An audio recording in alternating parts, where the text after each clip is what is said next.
2025 में एक रिपोर्ट आई जिसके मुताबिक गोल्ड ने ऑलमोस्ट 85 से 90% का रिटर्न दिया है और इवन ग्लोबली इससे ज़्यादा हाई है। इसके अलावा गोल्ड ने कंसिस्टेंटली निफ्टी 50 को बीट किया है 2024 में भी और 2025 में भी। तो दोस्तों हम इसकी क्यों बात कर रहे हैं आज? दोस्तों बात यह है कि बहुत सारे लोग जानना चाहते हैं कि इस गोल्ड को जो इन्वेस्ट जो किया जाता है वो क्या क्या तरीके से किया जाता है। तो आज उस पर हम बात करेंगे और प्लस ये भी बात करेंगे कि जो तरीका जो है उसमें कौन सा तरीका इस्लामी के लिए अलाउड है और कौन यानी कि हराम है और कौन सा हलाल है। तो दोस्तों सबसे पहले हम जानते हैं वेज ऑफ इन्वेस्टिंग। तो दोस्तों जैसा हम जानते हैं कि जो फिज़िकल गोल्ड या सिल्वर जो कॉइन्स या बार की शक्ल में हम ख़रीदते हैं वो बिल्कुल अलाउड है, इसमें कोई डाउट की बात ही नहीं है, क्योंकि वो फ़ौरन हमें उसका पोजीशन मिल जाता है और वो फिज़िकली हम उसको कैरी करते हैं।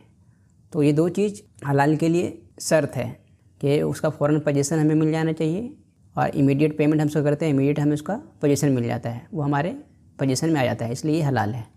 तो इसमें कोई शक की बात नहीं है। दूसरा जो तरीका है वो गोल्ड सिल्वर ETF जो एक्सचेंज में ट्रेड करता है। तो दोस्तों पहले हम बात करेंगे ये काम किस तरह करता है। और बहुत सारा इसमें क्वेश्चन आता है कि जो बाहर में जो फिजिकली गोल्ड है जो उसका प्राइस है उस प्राइस में और जो ट्रेड हो रहा है उस प्राइस में क्या डिफरेंस होता है। अगर डिफरेंस नहीं होता तो क्यों डिफरेंस नहीं होता है, और डिफरेंस होता है तो क्यों डिफरेंस होता है, और उसके पीछे वजह क्या है, और दूसरी बात वो हलाल है या हराम है। तो दोस्तों वीडियो को पूरा देखिएगा। मेरा नाम है मोहम्मद आज़म और चैनल को प्लीज़ सब्सक्राइब करिएगा। चलिए आगे चलते हैं। तो गोल्ड जो ETF गोल्ड होता है वो डीमैट अकाउंट में ट्रेड होता है। आपका अगर डीमैट अकाउंट है तो आप उसके थ्रू इन्वेस्ट कर सकते हैं। और सिर्फ ऐसा नहीं है कि ये जस्ट ट्रेड हो रहा है, बल्कि हर एक क्वांटिटी के बदले जो फ़ंड होता है ETF गोल्ड फंड वो उसके पीछे एक गोल्ड स्टोर किया हुआ रहता है। मिसाल के तौर पर एक क्वांटिटी है जिसकी वैल्यूशन मान लिया कुछ भी है, तो उसके हिसाब से उतना उसका पास गोल्ड स्टोर किया होता है किसी जगह पे।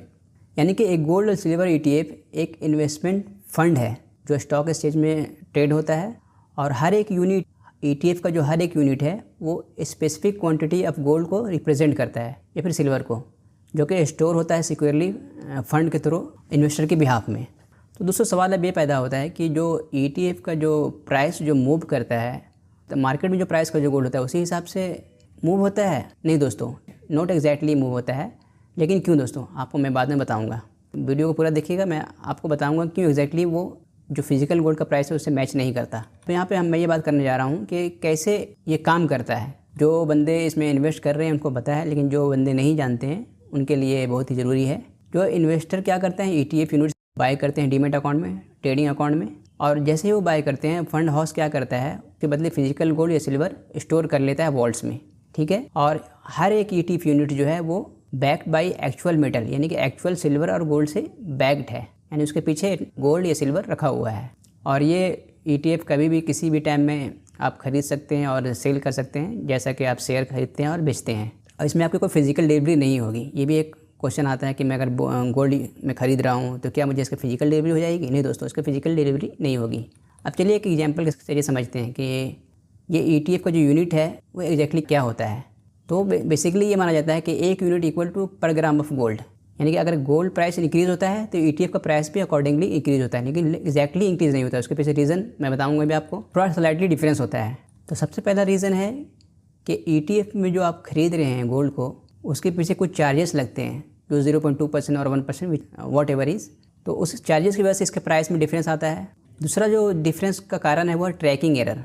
हर फिजिकल गोल्ड के जो प्राइस जो मूव हो रहा है उसको ट्रैक करना काफ़ी मुश्किल होता है, इसलिए इसमें भी डिजिटल प्राइस में ETF का और फिजिकल गोल्ड का प्राइस में डिफरेंस आता है।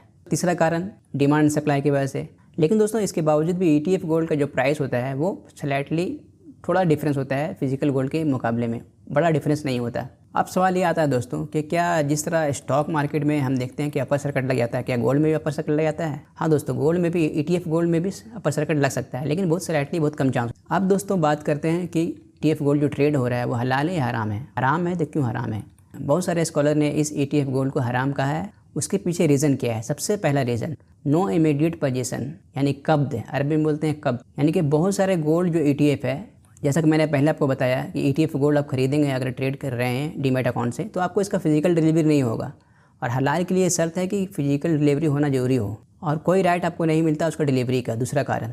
और जो गोल्ड है वो आपके कस्टोडियन के अंदर होता है, आप इन्वेस्टर के पास नहीं होता है। तो तो इस हिसाब से शरिया लॉ ने क्या क्या है, फिर रिव्यू आइटम्स यानी गोल्ड, सिल्वर एंड करेंसी जो है वो constructive position must be clear and enforceable, यानी इसका पोजीशन आपको पास होना ज़रूरी है। अगर आपके पास इसका पोजीशन नहीं है तो ये पहला शर्त की वजह से ये हराम के लाइन में आ गया। तो बहुत सारे स्कॉलर कहते हैं कि ये ETF यूनिट्स है वो कब्द को फुलफिल नहीं कर रहा है, यानी कि constructive positions must be clear and enforceable जो नहीं हो रहा है यहाँ पे, तो इसकी वजह से क्या है, ये हराम हो गया। दूसरा सेटलमेंट डे, जैसा कि आप जानते हैं कि वाई इंटरडे इज़ हराम, बिकॉज वो सेटलमेंट डेट जो होता है वो फ़ौरन हमें उसका शेयर का पोजीशन नहीं मिलता, इसलिए वो हराम होता है। तो इसमें भी दूसरा कारण आता है T+1 + T+2 डेज़। हालांकि T+1 + T+2 डेज़ हो भी जाएगा, फिर भी हमें गोल्ड का फिजिकल पोजीशन नहीं मिलने वाला है, तो ये कोई बात इसमें नहीं है। लेकिन फिर भी ये भी कहा गया है पोजीशन हमें नहीं मिल रहा है, अगर यूनिट ही सही, फिजिकल नहीं मिल रहा है, यूनिट ही सही, लेकिन वो भी यूनिट हमें फ़ौरन पोजीशन उसका नहीं मिल रहा है, तो ये सेटलमेंट डे की वजह से शरिया रूल क्या करता है, इसको कहते हैं रबई अल नसिया, delay in exchange of gold, तो इसकी वजह से भी हराम है। और इसके अलावा जो ETF जो होता है इसमें अक्सर इंटरेस्ट वगैरह का इन्वॉल्वमेंट होता है। ETF क्या करता है, लिक्विडिटी के लिए कैश रखता है, और वो कैश जो होता है वो कभी कभी इंटरेस्ट एक्सपेंस को भी बियर करता है, जिसकी वजह से शरिया ने इसे हराम कहा है। इसके अलावा इसमें ETF जो होता है वो फ्यूचर और ऑप्शन इसमें होता है, जिसकी वजह से ये हराम होता है दोस्तों। फ्यूचर ऑप्शन हराम है। इसके पीछे अगर आप चाहते हैं कि मैं एक वीडियो बनाऊँ तो मैं एक कंप्लीट वीडियो बनाऊँगा। ये फ्यूचर ऑप्शन मैं थोड़ा सा बता दे रहा हूँ आपको क्यों हराम है, क्योंकि इसमें अनसर्टेनिटी है, कोई फिक्स नहीं है, यानी एक तरह का जुआ है, यानी कि इसको बोलते हैं गरार, जुआ के लाइन में ये आ गया, इसका वजह से भी ये ETF गोल्ड क्या है, हराम हो जाता है। और जो पांचवा कारण है दोस्तों वो है ये एक फाइनेंशियल इंस्ट्रूमेंट है, ये गोल्ड नहीं, जैसे कि मैंने पहले ही बताया था, ये फिजिकल शेप में नहीं है, इसकी वजह से ये हराम है। तो दोस्तों यहाँ से बिल्कुल आपको समझ में आ गया कि ETF जो गोल्ड जो ट्रेड किया जा रहा है वो हराम है, हलाल नहीं है। बस एक ही तरीका जो है वो है फिजिकल गोल्ड अगर हम परचेस करते हैं तो वो हलाल है, वो सही भी है और प्लस उसमें सिक्योरिटी भी ज़्यादा है। दोस्तों ये रहा एक छोटा सा वीडियो, अगर आपका कोई सवाल है तो प्लीज़ पूछ सकते हैं और इसमें कमेंट करके प्लीज़ आप बताइए कि आपको एक वीडियो कैसा लगा।